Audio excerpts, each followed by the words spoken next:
Bismillahirrahmanirrahim. Assalamualaikum warahmatullahi wabarakatuh. Ala kulli niyatin salihah wa ala ma nawa bihi salafuna salihuna ajarakumullah. Al-Fatihah. A'udzu billahi minasy syaithanir rajim.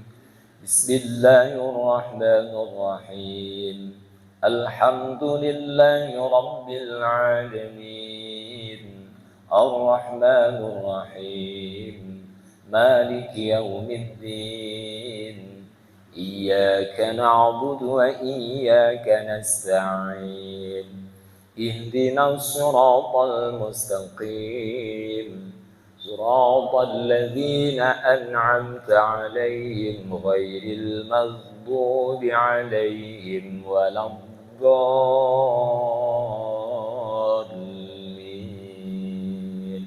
Amin. Alhamdulillah. Alhamdulillahilladzi hadana lihadza wa ma kunna linahtadiya laula an hadanallah. Allahumma salli ala sayyidina Muhammad wa ala alihi wa sahbihi wa man tabi'ahum bi ihsanin ila yaumiddin. Amma ba'd. Wa qala Allah ta'ala fi kitabil Qur'an, a'udzu billahi minasy syaithanir rajim. Aqimis salata lidulukish syamsi ila ghasaqil lail wa qur'anal fajr. Inna qur'anal fajri kana masyhuda. Sadaqallahul azim.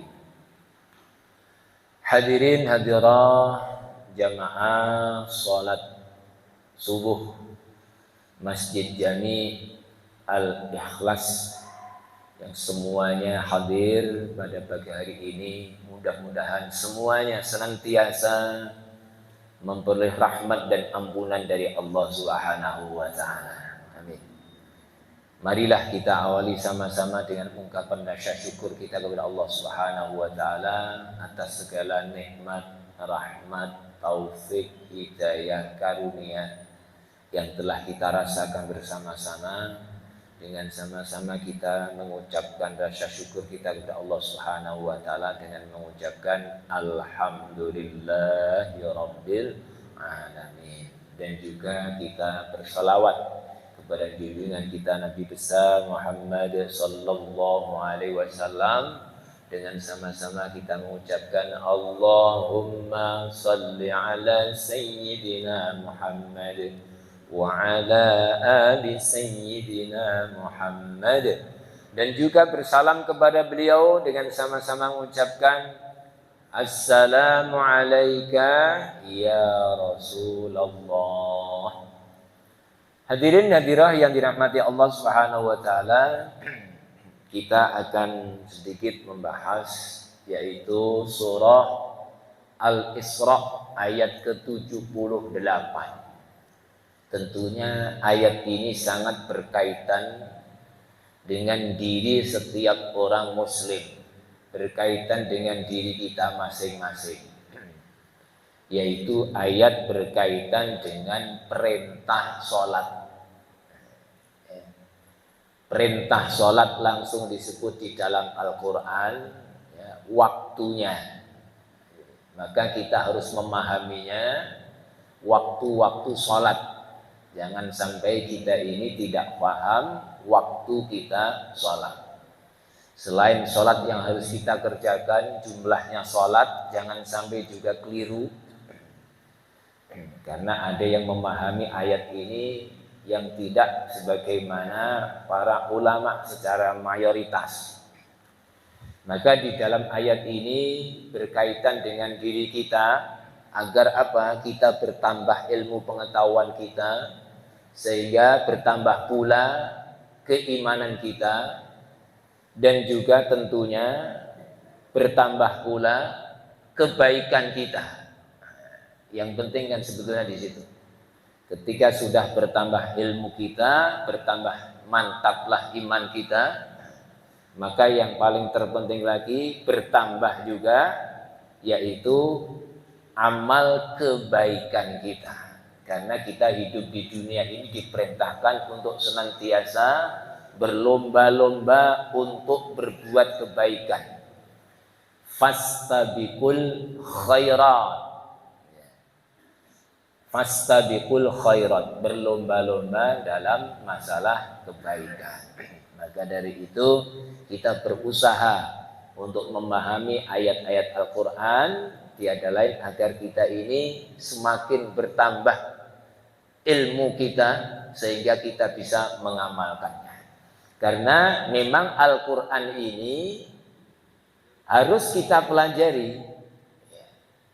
Maka orang yang baik disebutkan khairukum man ta'allamal Qur'an wa 'allamahu. Sebaik-baik kalian adalah yang mau, yaitu 'allamal Qur'an, yang mau mempelajari Al-Qur'an. Lalu setelah itu wa 'allamahu, mengamalkannya. Karena di akhirat itu yang ditanya oleh Allah Subhanahu wa taala bukan berapa banyak ilmu yang kau miliki. Tapi yang ditanya oleh Allah Subhanahu wa taala amal yang telah engkau berbuat yang berdasarkan dengan ilmu yang kau dapatkan. Kalau cuma punya ilmu banyak yang tidak mau mengamalkannya, nanti di akhirat malah ada riwayat yang menyebutkan fa'alimun fi ilmihi lam ya'malan mu'adzabun min qabli uqbatil wasan. Fa'alimun, orang yang alim, banyak ilmunya tapi tidak mau mengamalkan ilmunya, maka nanti di akhirat akan disiksa terlebih dahulu daripada para penyembah berhala. Na'udzubillahi.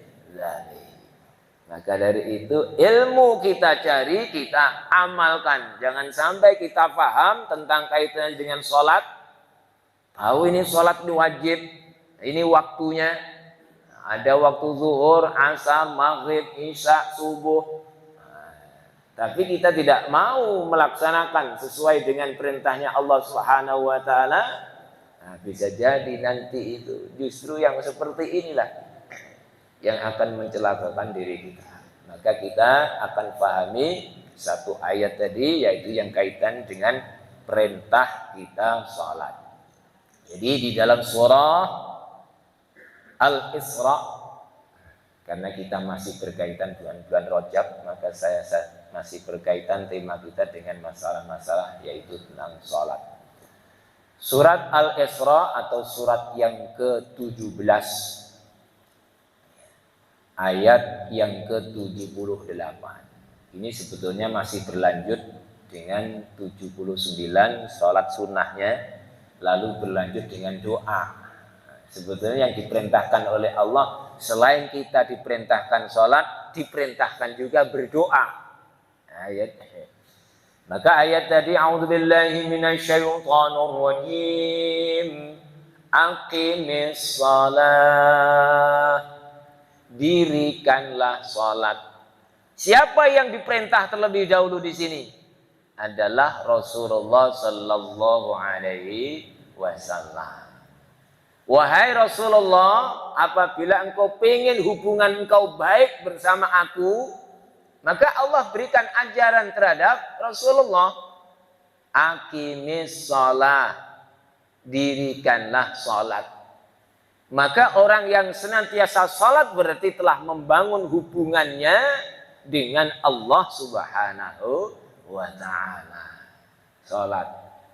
Sehingga Rasulullah mempunyai hubungan baik dengan Allah. Sehingga Rasulullah mempunyai derajat yang tinggi di sisi Allah Subhanahu wa ta'ala.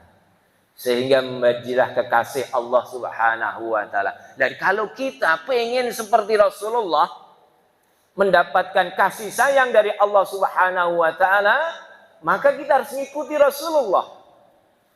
Kita harus senantiasa menjalin hubungan baik kita kepada Allah Subhanahu wa ta'ala. Jangan cukup cuma 5 waktu. Kalau kita itu suka kepada Allah Subhanahu wa ta'ala, maka kita harus menambah sholat-sholat dengan yang lainnya. Ba'diyah, ya, qobliyah, sholat yang lainnya mungkin sholat duha, sholat tahajudnya, hajatnya, witirnya. Ini bentuk bahwa dia itu adalah benar-benar suka kepada Allah Subhanahu wa ta'ala. Sehingga apabila orang itu sudah suka seperti ini, nanti akan sholat itu merasa nikmat. Kalau sudah kita ngomong nikmat, orang sholat itu walaupun lama tapi terlihat sebentar. Kayak Bapak Ibu kalau pas di Masjidil Haram itu, imamnya sepertinya itu bacaannya panjang tapi sepertinya sebentar. Karena kalau pas ngimamin sholat terus kita ingat, kita punya kaset-kaset yang di kita ini kalau kita puter seringnya itu ya lagunya Imam Sudes, Hudaifi, ya. Kalau dari Mesir Mahmud Al-Khusari, ya seperti itu. Terasa sekali ya Allah nikmat itu. Jadi kalau kita sudah sholat merasa nikmat, orang itu biasanya kalau merasa nikmat, orang itu kalau nikmat maunya cepat atau sebentar? Sebentar apa lama kalau nikmat itu? Kan pasti pengen lama itu. Pengennya lama karena apa? Nikmat. Sehingga Sayyidina Ali itu mampu beliau apa? Sholat di malam hari itu 1000 rakaat. Oh, kenapa kok mampu seperti ini? Ya karena nikmat tadi. Nah, sholat kok 1000 rakaat, saya bingung juga ini. Ada riwayat kok seperti itu. Berarti bisa jadi apa? Dari maghrib, dari sholat malam ini ya, sholat sunnah ini. Berarti apa? Habis sholat isya itu mungkin sudah sholat ya. 2 rakaat, salam, nikmat, tambah lagi. 2 rakaat lagi. Nikmat, tambah lagi. Saya sering menyebutkan kalau sholat itu jangan ditarget. Pokoknya masih nikmat terus.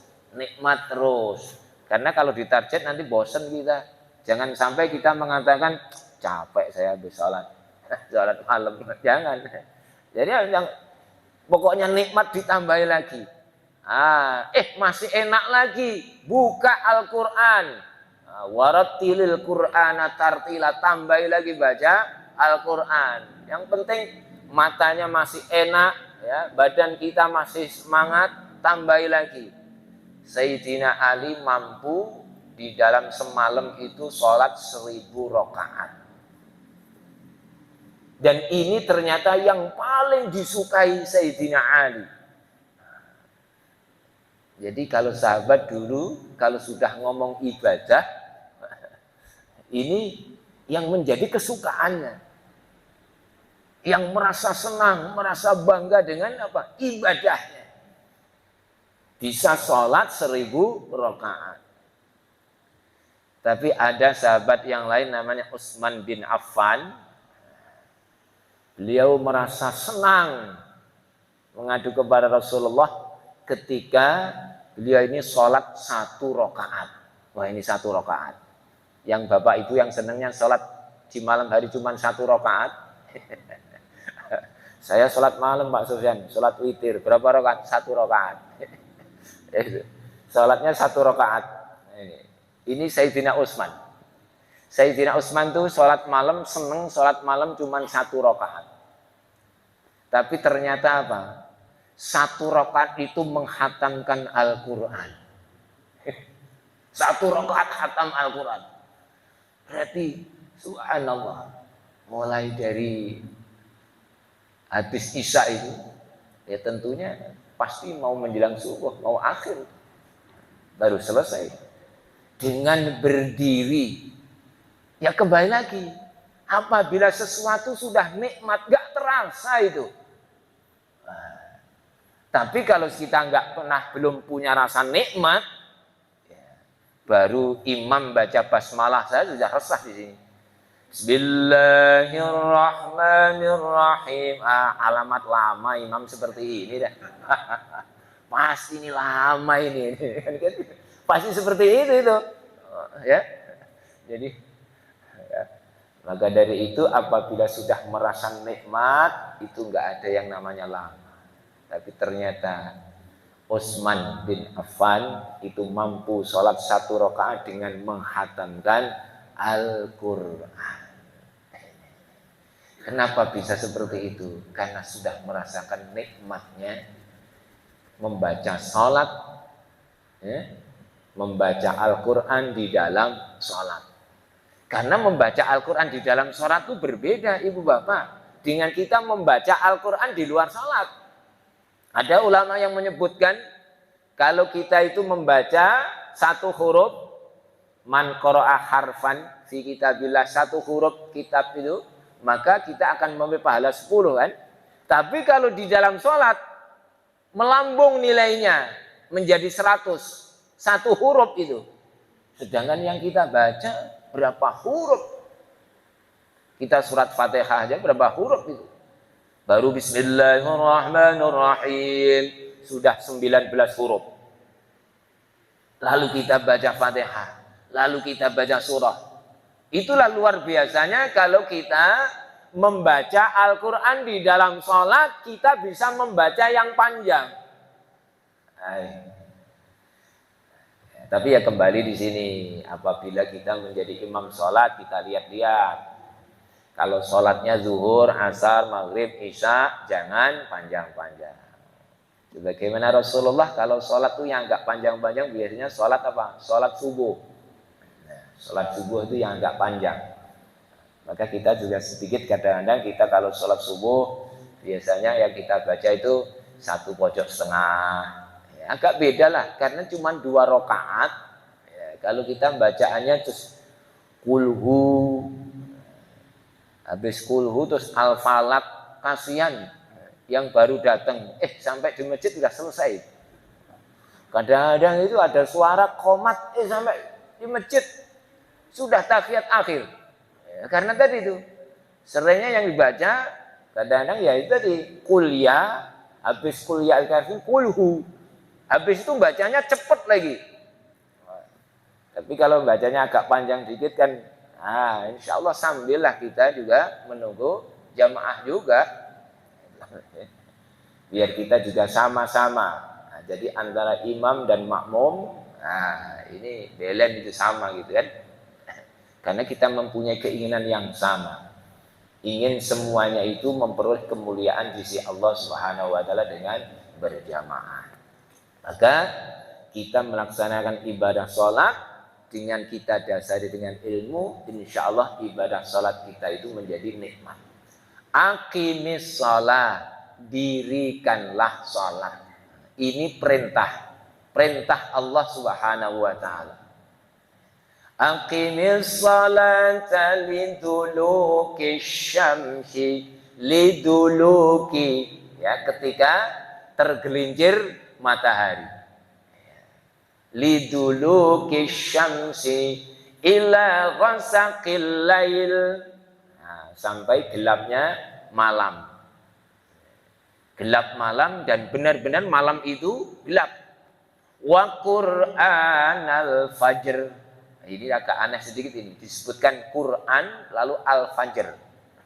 Wa Qur'anal fajr. Aqimis shalah, dirikanlah salat. Liduluki syamsi, jadi ketika matahari sudah tergelincir ke barat, jadi bukan pas lurus ini. Jadi waktunya sholat itu apabila matahari sudah tergelincir ke liduluki syamsi, matahari sudah condong ke barat, itu baru ada waktu sholat. Liduluki syamsi maknanya di situ ada tergelincir matahari, ya, ke barat, lalu ila ghasaqil lail. Yang kedua, yang ketiga wa Qur'anal fajr. Waktu fajar, waktu subuh. Maka ayat ini jangan sampai terus difahami, oh ternyata di dalam Al-Qur'an itu waktu sholat itu cuma 3. Yaitu liduluki syamsi ila ghasaqil lail wa Qur'anal fajr. Sehingga ada orang yang melaksanakan sholat itu hanya 3 waktu. Ini dulu saya ingat itu. Jadi ada anak mahasiswa di Aceh itu, nah, dia katanya apa? Menjalankan ayat ini di Quran itu hanya seperti itu. Nah, ini kalau tidak memahami, tidak membaca tafsir kan bahaya seperti itu. Ya. Maka maksudnya matahari condong ke barat tadi adalah sholat zuhur. Maka kalau kita pas masih matahari di tengah-tengah itu belum zuhur. Maka zuhur itu jam berapa zuhur itu? Ya belum tentu. Kita berada di mana dulu? Ya, kita berada di mana dulu? Atau pertengahan matahari itu jam berapa? Oh jam 12. Enggak mesti kan seperti itu. Nah, makanya kita alhamdulillah kita sudah ada jadwal sholat seperti itu. Ya, enak sekali kita itu. Nah, tinggal melaksanakan saja. Kayak sekarang ini waktu zuhur itu, wah, kita waktu zuhur akhir sekali itu. Jam 12 lebih 9 ya. Lebih 9 menit ya, waktu zuhur. Biasanya kan zuhur itu yang setengah 12, ya kan juga itu. Nah, ini jam 12 lebih. Nah, ini seperti ini kita harus tahu. Tergelincir matahari waktu zuhur. Nanti kalau kita seperti orang yang dulu itu, orang dulu kan nggak pakai jam seperti ini. Orang dulu pakai galah. Ya, kalau galahnya itu ditancapkan begitu, sudah ada bayangannya. Bayangannya kemana? Ke timur. Kalau sudah ke timur berarti matahari sudah condong ke barat. Kalau bayangannya masih di barat berarti apa? Matahari masih di timur. Jadi kalau ada kita tancapkan galah, maka biasanya dulu masjid-masjid kuno itu biasanya di depan masjidnya ada semacam kayak apa itu tiang kayak tugu itu terus ada besinya gitu. Itu sebenarnya untuk ukur sholat itu, waktu sholat. Pokoknya kalau sudah ada bayangannya, bayangannya di timur, berarti apa? Sudah masuk waktu zuhur. Berarti apa? Matahari sudah condong ke barat. Liduluki syamsi. Nanti apabila bayangannya tadi, seumpama ini kita pakai pensil seumpama, lalu kita robohkan. Kalau kita robohkan sudah melebihi bayangannya tadi, seumpama 30 cm sudah melebihi. Oh ini 40 cm ini bayangannya. Maka itu sudah waktu masuk asar. Orang dulu kan simpel seperti itu. Tapi sekarang lebih mudah lagi. Kita punya jadwal waktu sholat. Maka liduluki syamsi itu adalah untuk sholat zuhur dan sholat asar. Liduluki syamsi ila ghasaqil lail, ila sampai ghasaqil lail, gelapnya malam. Waktu maghrib itu adalah waktu sudah mulai gelap tapi bayangan masih ada. Kalau waktu isya itu benar-benar gelap, ini bedanya. Nah, jadi kalau isya itu benar-benar sudah gelap malam. Kalau maghrib masih ada bayang-bayangnya. Nah, bayang-bayang matahari masih ada, sinarnya masih ada, terasa. Tapi kalau sudah waktu malam, isya sudah benar-benar gelap, malamnya sudah gelap. Makanya kalau disebut sholat malam, pasti ba'da sholat isya. Nggak ada yang sholat malam itu habis ba'da sholat maghrib, nggak ada itu. Sholat malam, termasuk sholat tarawih, itu sholat malam masuk kan? Termasuk qiyamul lail, sholat malam. Maka ila ghasaqil lail itu untuk sholat maghrib dan juga sholat isya. Wa Qur'anal fajr. Qur'anal fajr. Quran dan bacaan Al-Quran al-fajr. Di waktu subuh, ketika sholat subuh. Memang ketika kita sholat itu pasti ada bacaan Al-Quran yang kita baca. Wa Qur'anal fajr. Inna Qur'anal fajri kana masyhuda. Inna sesungguhnya Qur'anal fajri, ya, membaca Al-Quran di waktu subuh tadi kana masyhuda. Masyhuda artinya disaksikan. Disaksikan oleh siapa? disaksikan oleh para malaikat. Maka dari itu ada hadis yang menyebutkan ketika seseorang itu sholat subuh, maka sebetulnya apa? Ada yang mengikuti, para malaikat mengikuti kita. Ini ayatnya, inna qur'anal fajri kana masyhuda. Sehingga waktu subuh itu diistimewakan oleh Allah Subhanahu wa taala. Qur'anal fajr tadi, waktu subuh. Sehingga dalam hadis pun juga dibedakan. Barang siapa yang sholat jamaah subuh dengan sholat jamaah isya, pahalanya beda. Man sholat subha fi jama'atin, faka'annama sholal lail kullahu. Barang siapa yang melaksanakan sholat subuh dengan berjamaah, maka seakan-akan dia telah sholat sunnah semalam suntuk. Wah, ini luar biasanya, sholat subuh dengan berjamaah.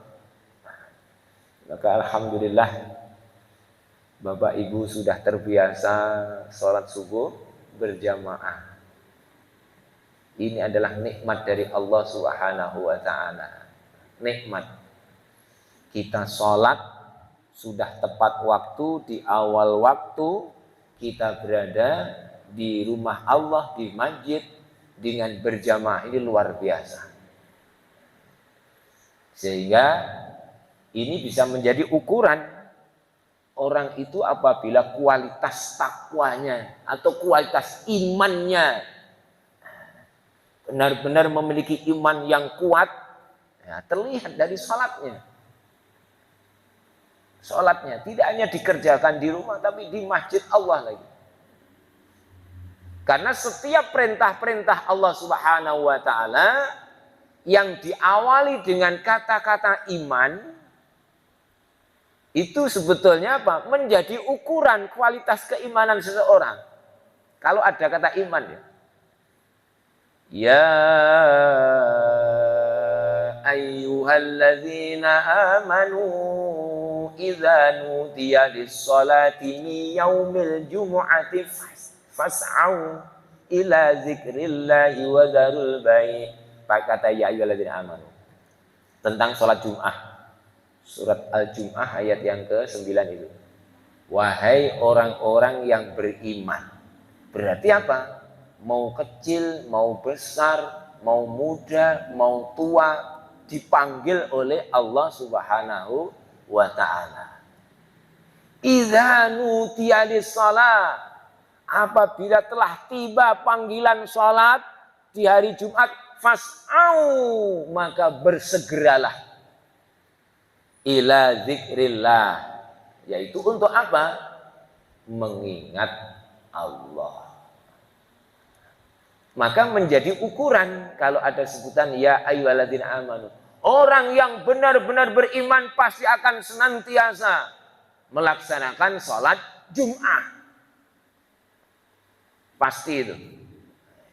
Dan sholat Jum'ah digunakan untuk apa? Mengingat Allah Subhanahu wa ta'ala. Orang yang senantiasa ingat kepada Allah Subhanahu wa ta'ala harus menjadi orang yang lebih baik. Karena gunanya zikir itu untuk apa? Kita ingat Allah menjadi apa? Kita bertambah baik. Itu yang sesuai dengan kehendaknya Allah. Kalau ada orang senang mengingat Allah Subhanahu nggak bertambah baik, berarti apa? Itu tidak sesuai dengan yang dikehendaki oleh Allah Subhanahu wa ta'ala. Jadi orang sholat itu apa? Sholat karena disebut dengan zikir, maka dengan zikir kita akan bertambahlah kita kebaikannya. Terjauh daripada kemaksiatan. Itulah kata ya ayyuhalladzina amanu. Sholat alladzina yu'minuna bil ghaibi. Pakai kata yu'minu dulu. Kalau kita pakai surat Al-Baqarah di awal itu, alladzina yu'minuna bil ghaibi wa yuqimunas sholat. Menjadi ukuran sholat itu. Sholat Jum'ah, sholat 5 waktu. Ukuran kita benar-benar beriman kepada Allah, atau imannya barulah sekedar iman saja. Sedangkan kalau kita mau menghitung sholat Jumat saja, Sholat Jumat itu kan, kalau kita ambil rata-rata 1 bulan kan 4 kali seumpama. Kalau 4 itu dikalikan setahun, ya, berapa itu? 48. Kalau orang usianya 30 tahun, sekitar berapa? 1440. 1440 Jumat sudah kita kerjakan. Nah kita ini yang sudah usianya 60, 70, sudah berapa Jumat ya? Sudahkah menjadikan sholat Jumat itu bisa mendorong untuk kita beramal kebaikan? Nah, kalau belum bisa mendorong untuk berbuat kebaikan, belum tercapai yang dikehendaki oleh Allah Subhanahu wa Ta'ala. Sama juga dengan sholat yang 5 waktu kita kerjakan. Karena apa? Ini kaitannya sholat adalah menjalin hubungan baik kita kepada Allah Subhanahu wa Ta'ala. Sehingga apabila orang itu melaksanakan ibadah sholat, terjalinlah hubungan kita kepada Allah. Kalau sholat tadi sudah ditentukan waktunya, ada zuhur, asar, maghrib, isya, subuh, maka kalau kita sholat zuhur jangan sampai di waktu asar. Sholat asar jangan sampai di waktu maghrib. Maka sholat itu yang bagus yang bagaimana? Apakah di awal waktu, di pertengahan, apa di akhir? Ya, kata Rasulullah, afdhalus sholat fi awwali waqtiha. Sholat itu yang utama adalah di awal waktu. Ya, di awal waktu itu adalah yang terbagus. Dan disebutkan di dalam surat An-Nisa sudah dijelaskan oleh Allah. Ayat 103 itu innas sholata kanat 'alal mu'minina kitaban mawquta. Sesungguhnya salat itu ya, salat itu bagi orang yang mukmin itu waktunya sudah ditetapkan oleh Allah. Mawquta. Mawquta itu kan waktu-waktunya sudah ditetapkan. Ya, kayak kita tinggal lihat jadwal sholat saja, waktu-waktunya sudah ditetapkan oleh Allah Subhanahu wa Ta'ala. Jadi tidak boleh kita sholat zuhur sama asar satu waktu, nggak boleh, kecuali nanti ada pengecualian ketika kita sedang musafir. Nah, boleh tadi. Ya. Makanya ada yang memaknai tadi sholat itu 3 waktu itu karena apa? Dia punya alasan begini. Kita hidup di dunia itu kan musafir. Nah, katanya seperti itu. Sehingga akhirnya apa? Sholatnya senantiasa digabung tadi. Zuhur sama asar, maghrib sama isya, subuh. Karena punya keyakinan apa? Kita hidup di dunia ini musafir dalam perjalanan. Iya emang kita dalam perjalanan ini semuanya. Menuju ke akhirat alam barzah. Tapi itu tidak ada di dalam tafsir. Atau bukan kesepakatan para mufasir. Yang ada sholat ya zuhur, asar, maghrib, isya, subuh. Maka inilah perintah Allah Subhanahu wa Ta'ala yang diberikan kepada Rasulullah SAW untuk kita semua. Bagaimana cara kita menjalin hubungan baik dengan Allah Subhanahu wa Ta'ala, yaitu dengan sholat. Apabila hubungan kita baik dengan Allah Subhanahu wa Ta'ala, maka Allah pun akan baik kepada kita. Di dalam surah Al-Baqarah ayat 152, Allah firmankan, "Fadhkuruni azkurkum." Fadhkuruni, maka ingatlah kepadaku. Tadi itu. Bagaimana cara ingat kepada Allah? Kita laksanakan ibadah sholat. Kalau kita mau ingat kepada Allah Subhanahu wa Ta'ala, azkurkum, aku akan ingat kepada kalian. Jadi kalau kita ingin diingat oleh Allah, maksudnya apa diingat oleh Allah? Kita ingin mendapatkan rahmat dari Allah. Sholat caranya. Jalin hubungan kita dengan Allah. Fadhkuruni azkurkum. Ingatlah kepadaku, maka aku pun akan ingat kepada kalian. Karena ibu bapak, kita hidup itu semuanya butuh Allah, butuh rahmatnya Allah. butuh kasih sayang Allah. Karena tanpa rahmatnya Allah, tanpa nikmat yang diberikan oleh Allah, ibu bapak nggak mungkin bisa hadir di tempat ini. Yang memberikan kekuatan kita ke sini siapa? Allah. Kalau Allah nggak berikan kekuatan kita, mustahil kita bisa datang seperti ini, bapak. Kita bisa menggerakkan tangan ini juga kekuatan dari Allah ini. Maaf, ada juga orang yang baru bangun tidur itu ngangkat tangannya aja nggak kuat. Entah kenapa, tahu apa, ngangkat tangannya aja nggak kuat, ngangkat tangannya. Apalagi makan pakai sendoknya juga, ngangkat tangannya saja nggak bisa. Sepertinya apa? Tangannya biasa-biasa aja. Tapi itulah buktinya bahwa kekuatan itu sebetulnya semuanya berasal dari Allah. Sehingga kita sering menyebutkan la haula wala quwwata illa billahil aliyyil azim. Tidak ada daya, tidak ada kekuatan kecuali berasal dari Allah Subhanahu wa taala. Kalau Allah ambil itu kekuatan, kita nggak akan mampu berbuat apa-apa. Banyak orang yang nggak bisa berdiri, banyak lihat itu di rumah sakit. Duduk saja nggak bisa, apalagi berdiri. Sehingga kita diingatkan oleh Rasulullah, wasihhataka qabla sakomika. Gunakan waktu sehatmu sebelum datang masa sakitmu. Orang kayak itu kalau sudah sakit, ibu bapak, ya Allah, ya, jangankan sholat seumpamanya, kita menahan rasa sakit kadang-kadang, ya Allah, orang yang sakit. Maka dari itu kita mumpung diberikan sehat, ya Allah, gunakan sebaik-baiknya kesehatan ini. Jangan sampai kita diberikan kesehatan oleh Allah, lewat begitu saja. Kita jamaah, kita mungkin apalah, kita bisa berbuat baik apa-apa, silahkan. Mumpung kita sehat, wasihhataka qabla sakomika. Gunakan waktu sehatmu sebelum datang masa sakitmu. Maka dengan kita senantiasa melaksanakan ibadah sholat, sehingga kita akan senantiasa diberikan rahmat dari Allah Subhanahu wa ta'ala. Insya Allah sehat. Nah, saya yakin semua yang hadir di sini kan sehat semua toh. Nah, ya kalau nggak sehat nggak bakalan datang. Sehat, ini sehat diberikan oleh Allah. Syukur, alhamdulillah. Insya Allah besok datang lagi, jamaah lagi, sehat.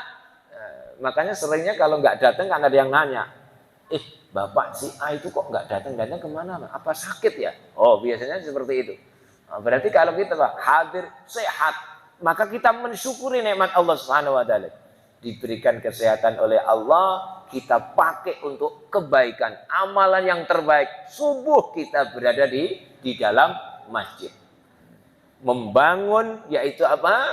Hubungan kita dengan Allah dengan salat. Apabila kita senantiasa ingat kepada Allah Subhanahu wa taala, janjinya Allah tadi, azkurkum, aku akan ingat kepada kalian. Udah itu. Ingin lagi apa manfaatnya kita sholat? Selain akan diingat oleh Allah, tentunya orang yang senantiasa sholat akan diberikan ketentraman di dalam hidupnya. Alladzina amanu wa tatma'innu qulubuhum bi dzikrillah.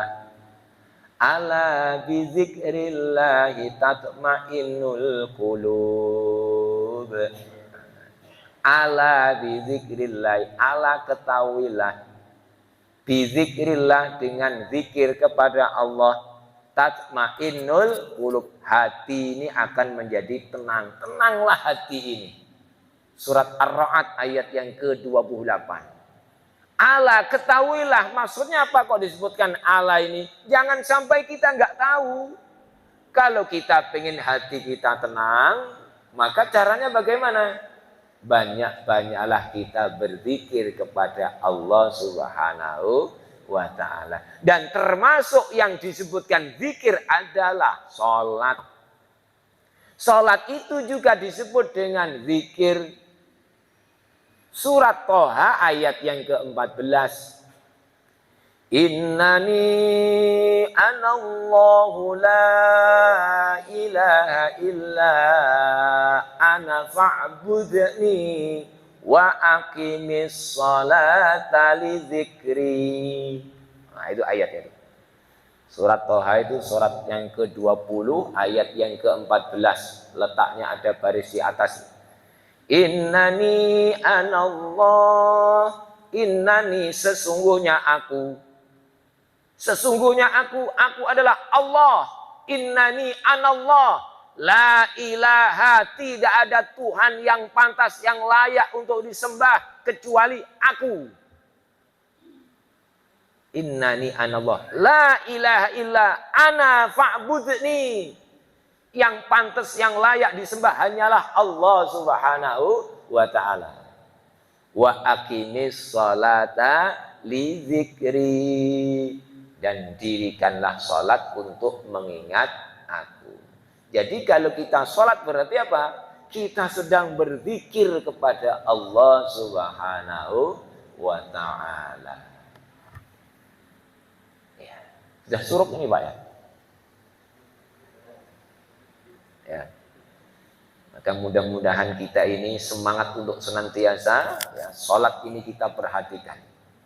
Jadi kalau kita senantiasa hubungan kita baik kepada Allah Subhanahu wa ta'ala, maka Allah pun akan senantiasa ya, menjalin hubungan baik kita dengan kita. Sebagaimana Rasulullah, kita akan diingat oleh Allah. Yang kedua, hati kita akan merasa tenang, tentram. Karena apabila kita berpaling daripada zikir kepada Allah, mengingat Allah, apa ancamannya Allah? Surat Toha juga diteruskan ayat 124-nya.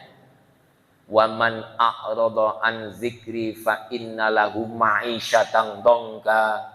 Barang siapa yang berpaling daripada mengingatku, zikir kepadaku, enggak pernah mau ingat kepada Allah Subhanahu wa taala, fa innalahu ma'isyatan dongka, maka baginya adalah kehidupan yang dongka, sempit. Kehidupan yang sempit, ma'isyatan dongka. Bukan rumahnya sempit, enggak, rumahnya luas. Hidupnya merasa sempit. Jadi hidupnya yang merasa sempit itu hidupnya, bukan rumahnya sempit, tidak. Merasa ada rasa takut, ada rasa khawatir, dan lain sebagainya. Merasa sempit hidup ini. Itulah apabila tidak mau mengingat Allah Subhanahu wa ta'ala. Ma'isyatan dongka. Dan hikmahnya kita mengingat Allah lagi dengan sholat tadi, apa lagi? Qad aflaha man tazakka wa dzakara asma rabbih. Oh, fasallah itu juga ayat juga itu. Al-A'la 14-15. Menjadi orang yang beruntung, menjadi orang yang sukses. Orang itu kalau beruntung, mana ada orang itu enggak enak. Semua orang yang beruntung itu nikmat. Qad aflaha man tazakka. Sungguh beruntung. Aflaha man tazakka. Jadi orang yang tazakka, yang senantiasa membersihkan dirinya, mensucikan dirinya. Wa dzakara asma rabbih fasalla. Wa dzakara asma, mengingat Tuhannya, lalu dia sholat lagi kembali. Jadi agar kita menjadi orang yang senantiasa tentram, menjadi orang yang beruntung, sholat. Maka dari itu ini ayat tadi yang kita bahas adalah waktu-waktu sholat yang kita harus pahami bersama-sama. Jangan sampai kita sholat itu semaunya kita saja. Ada waktu-waktunya. Jangan kita menggantungkan kepada masjid. Ya. Kita harus punya juga jadwal sholat. Karena pernah ada masjid itu azan. Oh, ternyata apa? Dia lihat jamnya itu keliru. Lihat jamnya keliru. Ini terjadi di depan rumah saya. Itu. Waktu itu subuh itu sekitar jam 4 lebih 30-an itu. Dia itu apa?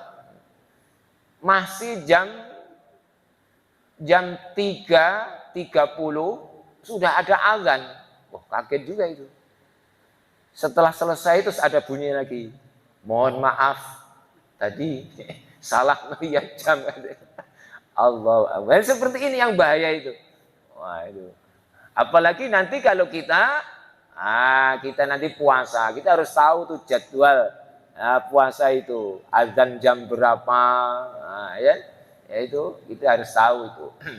Karena apa? Azan masjid itu tidak bisa menjadi patokan. Karena azan di masjid itu adalah untuk mengajak orang sholat, nggak bisa buat patokan. Maka patokan kita punya jam, kita punya kalender yang ada jadwal sholat, itu patokan kita. Jadi kalau kita sahur nanti juga itu patokannya gitu. Ya untung aja kita di Jakarta itu alhamdulillah biasanya azannya itu ya biasanya tepat waktu lah.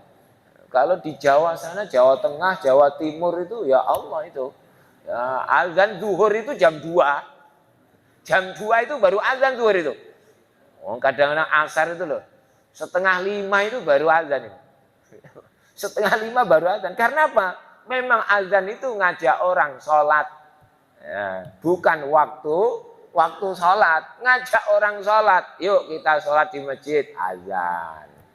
Nah itu. Ya kalau jam seumpama 1:30. Jawa Timur kan 11:30 sudah zuhur itu. Jam segitu orang baru pulang itu dari sawah. Orang pada.